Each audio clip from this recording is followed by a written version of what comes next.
We are constantly told what to think and not how to think. There is a very easy way out of this slave mentality we have been taught, and it is called logic. You might have heard of something called a classical education. A classical education is created on the firm foundation of the trivium: grammar, logic, and rhetoric. Grammar is the observation of symbols or situations. Logic is using reason to understand what is the most likely outcome and how to best position yourself for that outcome. Rhetoric is the ability to relate to others what you observed, how you logically thought about it, and to be able to defend your conclusions to others questioning your ideas. The most dangerous man to any government is a man who is able to think things out for himself without regard to prevailing superstitions or taboos. H. L. Mencken. This trivium was the basis for all other education. If you were able to process information through the trivium, you could learn anything, and more importantly, you would love learning. Did you ever wonder why our founding fathers were able to speak multiple languages and to excel in vastly different areas like architecture and philosophy? It is because they had a strong foundation in the trivium. Since these men loved learning, they did not ever stop learning. They continued to read and study up until their final days. This classical education led to a fertile ground of educational thought that gave rise to the American society that threw off the shackles of a collectivist tyranny for the simple principle of life, liberty, and the pursuit of happiness. Children are innately curious, and they use their logic to understand how the world works. The reason why kids are constantly into everything is that they're learning how things work. Over time, they learn that if they drop a glass, it will break. If you ever wonder why your kid's depressed at school, it is probably because they know that they're being indoctrinated into being a slave, and on some level, they know it. If you wonder why your kids don't like you, it's not because they don't really like you. They just don't want to end up like you. Dead-end job, poor relationships, poor money situation. In our society, we are taught to hate education and avoid it after school. Our society makes it real easy to be ignorant and even subsidizes the behavior. What luck for rulers that men do not logically think.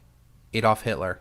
This three-step process is vastly different from the input-output process of our current education system. That key step of logical thought is totally devoid in our educational system. If we were taught logic, we would cause all sorts of problems for a system that relies on blind obedience to orders. When I was in the Marine Corps, they were very bold in their indoctrination process of me. They wanted instant and willing obedience to orders. But our schools, our corporations, and governments can't be so bold. So they just want you to be a quote-unquote team player. Between stimulus and response, there is a space, and that space is your freedom. Viktor Frankl. While this logical thought is bad for a collectivist system, it is the key to happiness and success for an individual. Using logic allows the individual to rationally and unemotionally process what is being presented to them. There they can determine what is being presented to them, if it's good for them, and how best to react to this new idea. Logic breaks the slave mentality of do what you're told. When we have logic, we are able to question what we are told, and more importantly, reject those who are shown to be liars. If we blindly accept everything we are told, we are led around by the nose by people who do think for themselves. When we think for ourselves, we can get ahead of the curve and become independent of a world gone mad. If you tell a lie big enough and keep repeating it, people will eventually come to believe it. The lie can be maintained only for such a time that the state can shield the people from the political, economic, or military consequences of the lie. Thus, it becomes vitally important for the state to use all of its powers to repress dissent, for the truth is the mortal enemy of the lie, and thus, by extension, the truth is the greatest enemy of the state. Joseph Goebbels.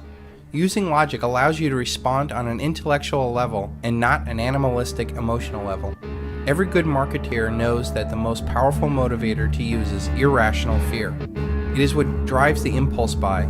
Every sale derives off of irrational fear of not being fashionable or having the latest and greatest gadget, or that missing out on a deal, or that they're going to run out.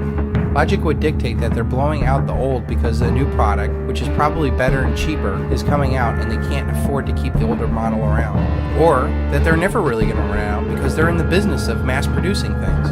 Marketing is simply the manipulation of people for the profits and power of others. By the way, if anyone here is in advertising or marketing, kill yourself. Just a little thought. I'm just trying to plant seeds. You are Satan's spawn, filling the world with bile and garbage. You are fucked and you are fucking us. Kill yourself. It's the only way to save your fucking soul. You live like that. I bet you sleep like fucking babies at night, don't you? What'd you do tonight, honey? Oh, we made arsenic childhood food now. Good night. Yeah, we just said, is your baby really too loud? Yeah, the mums will love it, yeah. Sleep like fucking children, don't you? This is your world, isn't it? Memorization and regurgitation of ideas is brainwashing. Critical thinking is freedom. How can we solve problems created by soundbite politics with more soundbites?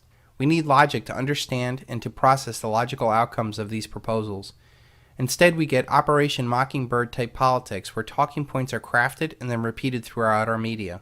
Those that are most skilled at repeating those points are considered the most intelligent. I thought that it was a matter of real concern that planted stories intended to serve a national purpose abroad came home and were circulated here and believed here, because this would mean that the CIA could manipulate the news in the United States by channeling it through some foreign country. And we're looking at that very carefully. Do you have any people being paid by the CIA who are contributing to a major circulation American journal? We do have people who submit pieces to American journals. Do you have any people paid by the CIA who are working for television networks?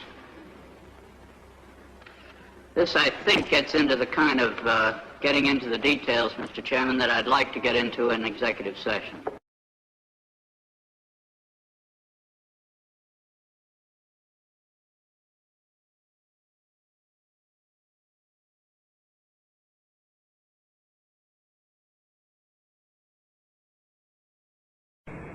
The slave mentality revolves around a two-step thinking process, input and output. The trivium revolves around the three-step process, input, processing, and output. The processing of information is our freedom, and the elites seek to corrupt our input through secrecy and censorship. They seek to limit your freedom of processing ideas by either force or distraction, but ultimately, we cannot be allowed to make the same decision the elite would make if presented with the same set of facts. If you can perfect this three-step process of critical thinking, your mind is freed, and all knowledge can be learned with ease. More importantly, with this logical thought process, you are inoculated against predatory thought control of those that seek to manipulate you and take advantage of you. This logical thought process is completely devoid in our modern education system. By not questioning the ideas leads to not questioning authority, which serves the elite who created the system. We could encourage the best qualities of youthfulness: curiosity, adventure, resilience, the capacity for surprising insights simply by being more flexible about time, text, and tests. By introducing kids to truly competent adults and giving each student whatever autonomy he or she needs in order to take the risk every now and then. But we don't do that. John Taylor Gatto. This trivium thought process of logical thought feeds naturally into humans' innate curiosity. Once fully grasped, learning becomes addictive and almost insatiable. You can literally feel your brain growing and firing faster. Your world becomes less scary because you are confident that you can overcome any challenge. The elite that control our paradigm do not want critically thinking humans that would question their world and ultimately question them and the systems of control. But there's a reason. There's a reason. There's a reason for this. There's a reason education sucks, and it's the same reason that it will never, ever, ever be fixed. It's never going to get any better. Don't look for it. Be happy with what you got. Because the owners of this country don't want that. I'm talking about the real owners now. The real owners, the big wealthy business interests that control things and make all the important decisions. Forget the politicians. The politicians are put there to give you the idea that you have freedom of choice. You don't. You have no choice. You have owners. They own you. They own everything. They own all the important land. They own and control the corporations. They've long since bought and paid for the Senate, the Congress, the state houses, the city halls. They got the judges in their back pockets. And they own all the big media companies, so they control just about all of the news and information you get to hear. They got you by the balls. They spend billions of dollars every year lobbying to get what they want. Well, we know what they want. They want more for themselves and less for everybody else. But I'll tell you what they don't want. They don't want a population of citizens capable of critical thinking. They don't want well-informed, well-educated people capable of critical thinking. They're not interested in that. That doesn't help them. That's against their interest. That's right. They don't want people who are smart enough to sit around the kitchen table and figure out how badly they're getting fucked by a system that threw them overboard 30 fucking years ago. They don't want that. You know what they want? They want obedient workers. Obedient workers. People who are just smart enough to run the machines and do the paperwork and just dumb enough to passively accept all these increasingly shittier jobs with the lower pay, the longer hours, the reduced benefits, the end of overtime, and the vanishing pension that disappears the minute you go to collect it. And now they're coming for your Social Security money. They want your fucking retirement money. They want it back so they can give it to their criminal friends on Wall Street. And you know something? They'll get it. They'll get it all from you sooner or later because they own this fucking place. It's a big club, and you ain't in it. You and I are not in the big club. And by the way, it's the same big club they use to beat you over the head with all day long when they tell you what to believe. All day long, beating you over the head in their media, telling you what to believe, what to think, and what to buy. The table is tilted, folks. The game is rigged. And nobody seems to notice. Nobody seems to care. Good, honest, hard-working people, white collar, blue collar, doesn't matter what color shirt you have on. Good, honest, hard-working people continue. These are people of modest means. Continue to elect these rich cocksuckers who don't give a fuck about them. They don't give a fuck about you. They don't give a fuck about you. They don't care about you at all. At all. At all. Yeah. You know? And nobody seems to notice, nobody seems to care. That's what the owners count on, the fact that Americans will probably remain willfully ignorant of the big red, white, and blue dick that's being jammed up their assholes every day.